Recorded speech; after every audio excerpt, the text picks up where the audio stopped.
ये है मेरा देश। आज़ादी, लोकशाही और न्याय, ये शब्द सुनने में बहुत अच्छे लगते हैं, मगर असलियत क्या है ये तो इस देश में रहने वाले ज़्यादातर लोग अब जान चुके हैं। आज़ादी का मतलब है बिना किसी डर के जीना, पर क्या हम सच में आज़ाद हैं? लोकशाही का मतलब लोगों द्वारा और लोगों के लिए बनाई गई संप्रदाय, पर क्या सच में इससे लोगों का फ़ायदा हो रहा है? और न्याय का मतलब है बिना किसी भेदभाव के सत्य का साथ देना, मगर क्या सच में न्याय मिलता है? क्या सच में अपराधी को सज़ा मिलती है? ऐसा कहते हैं कि भारतीय न्यायपालिका सभी को समान रूप से देखती है और सामाजिक वास्तविकताओं के प्रति अंधी नहीं है, मगर इस बात में कितनी सच्चाई है इससे हम सब काफ़ी हद तक वाकिफ़ हैं। हैसियत के आधार पर न्याय मिलता है यहाँ लोगों को, क्योंकि बिना हैसियत के सत्य का कोई मोल नहीं। गुनहगार चाहे कितना भी निर्दयी कृत्य कर ले, मगर उसे इज्जत से नवाजना न्यायपालिका का कर्तव्य है, क्योंकि गुनहगार कोई आम नागरिक नहीं, बल्कि इनकी जेब भरने वाले राजनेता और व्यापारी के परिवार का सदस्य है। सत्य को छिपाने के लिए मांगा हुआ दाम मिल जाता है, इसलिए निर्दोष को दोषी और दोषी को निर्दोष साबित करना सिर्फ एक रात का काम है। और अगर दे दिया किसी ने सच्चाई का साथ और इनकार कर दिया इनके गुनाहों की वास्तविकता छिपाने के लिए, तो या तो उसका रातों रात तबादला हो जाता है या तो उसे ही गुनहगार बना दिया जाता है। न्याय देने वाले लोग ही न्याय व्यवस्था का मजाक उड़ाकर खुद ही अपनी लिखी बातों पर दाग लगा रहे हैं। अपने कर्तव्य के साथ बेईमानी करके लाखों जिंदगियां बर्बाद कर रहे हैं। आगे बढ़ रहा है देश मेरा न्याय व्यवस्था के मूल्यों का सौदा करके। जिस देश में पत्रकार पैसों के गुलाम हो, वो देश कहाँ से महान बन पाएगा। यहाँ जो दिखाना चाहिए उसे छिपाया जाता है और जो ज़रूरी नहीं उसे सनसनी खबर बनाकर पेश किया जाता है। परीक्षा में हुए घोटाले को छिपाने के लिए धर्म के नाम पर गुमराह किया जा रहा है। चुनाव प्रक्रिया में हुए धोखे को छिपाने के लिए जानवर की खबरें दिखाकर असली मुद्दों को नज़रअंदाज किया जा रहा है। ये वही पत्रकार है जिन्हें देश को सच्चाई दिखाने का चेहरा माना जाता है, मगर इनके पास देश की सच्चाई लोगों तक पहुंचाने के लिए वक्त ही नहीं, क्योंकि इन्हें तो मनोरंजन करते कलाकार की ज़िंदगी की खबरों ने काफ़ी व्यस्त कर रखा है।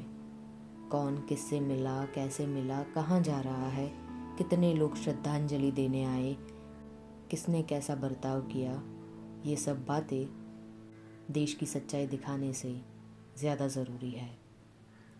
इन लोगों को तो यही नहीं पता कि काम को सिर्फ काम की तरह देखना चाहिए। किसी की निजी ज़िंदगी में खुद के स्वार्थ की वजह से दखलंदाजी नहीं करनी चाहिए।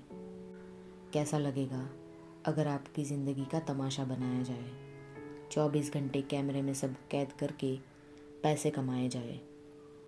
अरे कुछ तो शर्म करो अपनी शिक्षा की, कुछ तो इज्जत करो किताबों की। ये देश बद से बदतर बन रहा है और तुम्हें लगता है तुम्हारा कोई दोष नहीं। इस दलदल में अगर मिल जाए कोई ईमानदार पत्रकार और बयां कर दे उसके इरादों की सच्चाई को सबूतों के साथ, तो उसे रातों रात गायब कर दिया जाता है। कोर्ट में पेशी शुरू होने से पहले ही उसकी लाश सामने आ जाती है, जिससे सारे गुनहगारों को एक झटके में आज़ादी मिल जाती है। मगर सच चाहे कितना भी छिपाओ और झूठ चाहे कितना भी फैलाओ, सच कभी बदल नहीं पाओगे। देश में हो रहे अनगिनत घोटालों को आखिर कब तक छिपाओगे?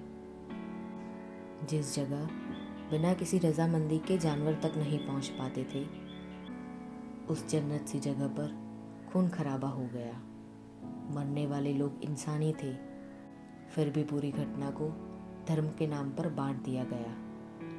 वैसे तो इतने सवाल नहीं उठाए किसी ने सरकार की सुरक्षा नीति पर, मगर जिन्होंने आवाज़ उठाई उन्हें डरा धमकाकर चुप करवा दिया गया।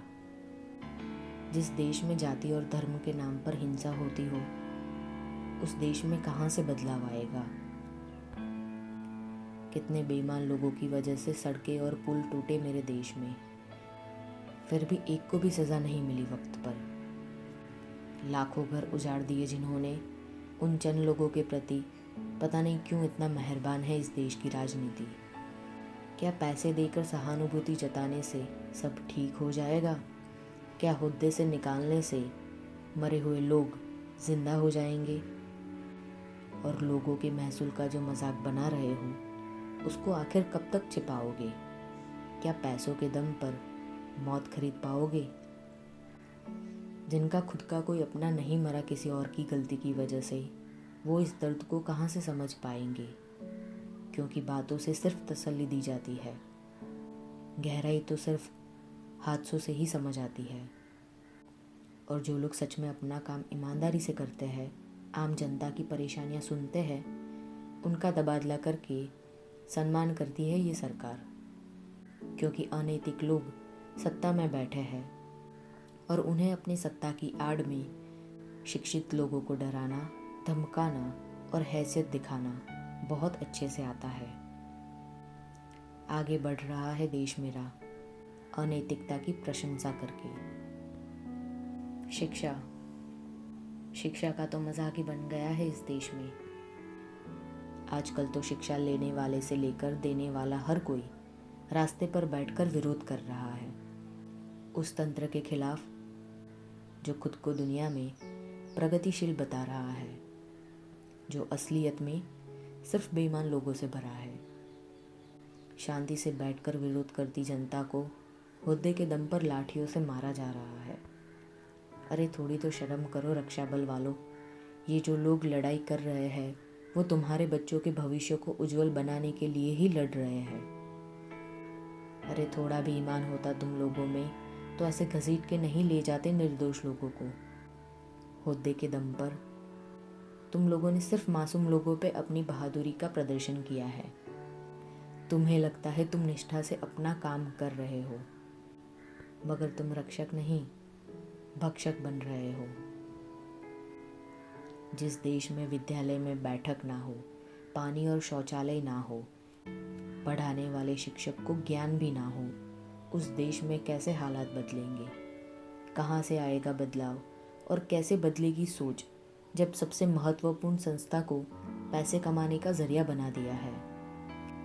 कहने के लिए तो काफ़ी योजनाएं बनाते हैं करोड़ों रुपयों की, मगर कितना अमल होता है और सच में कितने पैसे खर्च होते हैं, इस बात का सच विद्यालय की हालत देखकर ही पता चल जाता है।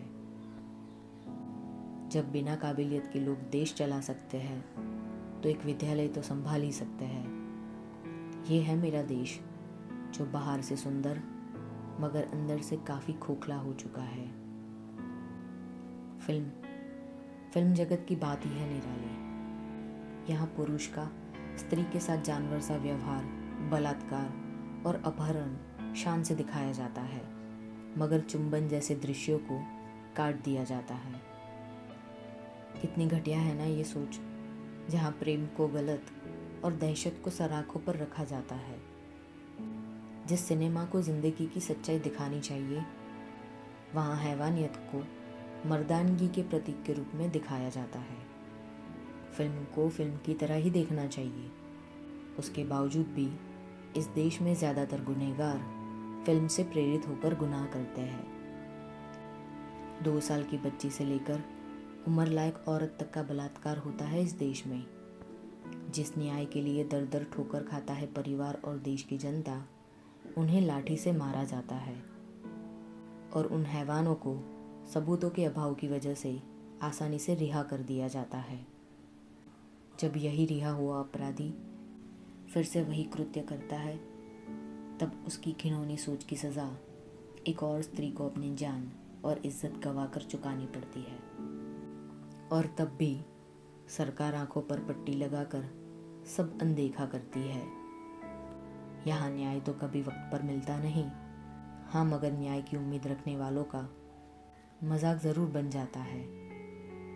अब तो ऐसा ही लगता है जैसे सरकार खुद हैवानियत को बढ़ावा दे रही है। पैसों से अपनी जेब भरने के चक्कर में समाज में अपराध करवा रही है।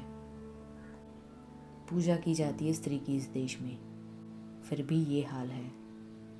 अरे हमसे अच्छे तो वो देश है जहाँ स्त्री को सिर्फ सम्मान से देखा जाता है। हैवानियत करने वालों का सरेआम वध करके न्याय को सराखों पर रखा जाता है। आगे बढ़ रहा है देश मेरा इंसानियत की हद पार करके। वसुदेव कुटुंबकम की बातें करना बहुत आसान है, मगर सच में कितना अपनाया जाता है भिन्नता से भरे इस देश के लोगों को, इस हकीकत से हम सब अच्छे से वाकिफ है। सत्यमेव जयते लिखा जाता है इस देश की मुद्रा पर, और फिर भी सबसे ज़्यादा धोखाधड़ी के मामले यहीं पर दर्ज है। यहाँ 10 मिनट में एम्बुलेंस, पुलिस और फायर ब्रिगेड पहुँचे ना पहुँचे, मगर खाना ज़रूर वक्त पर पहुँच जाता है। किस दिशा में बढ़ रहा है देश मेरा, ये तो अब बच्चा बच्चा भी जानने लगा है। रास्ते हो या अस्पताल या फिर विद्यालय, यहाँ इन सब ज़रूरी जगहों की हालत हद से ज़्यादा खराब है। भारत दुनिया की चौथी सबसे बड़ी अर्थव्यवस्था है, फिर भी ये हाल है। मगर इन सारी घटनाओं से एक बात तो तय है, ये वक्त आवाज़ उठाने का है, क्योंकि अगर आज भी अनदेखा कर दिया इन सब हादसों को, तो ये देश बद से बदतर हो जाएगा और इंसाफ की बातें सिर्फ कहानियों तक सीमित रह जाएगी। जिस दिन न्याय व्यवस्था की आंखें खुल जाएगी और बिना किसी भेदभाव के गुनहगार को सज़ा मिलेगी, जिस दिन आवाज़ उठाने वालों का सम्मान और आवाज़ दबाने वालों को अपमानित किया जाएगा, जिस दिन सच में शिक्षा को सबसे ज़्यादा महत्व दिया जाएगा, जिस दिन इंसानियत को ही अपना धर्म मानकर नैतिकता से जीना सबकी ज़िंदगी का मकसद बन जाएगा, उसी दिन सच में देश उन्नति कर पाएगा। उसी दिन ये देश आज़ाद बन पाएगा। उसी दिन ये देश लोकशाही बन पाएगा। उसी दिन ये देश अपनी न्याय व्यवस्था के माध्यम से विश्व के लिए एक उदाहरण बन जाएगा। ये तो नहीं पता कि वो दिन कब आएगा, मगर इतना ज़रूर पता है कि बदलाव तभी आएगा जब देश का हर नागरिक इन घोटालों का पर्दाफाश करने में एक दूसरे की सहाय करेगा। अंत में सिर्फ इतना कहना चाहती हूँ कि अगर आप में न्याय के लिए आवाज़ उठाने की क्षमता नहीं है तो कोई बात नहीं, मगर कृपया करके अन्याय का साथ मत दो।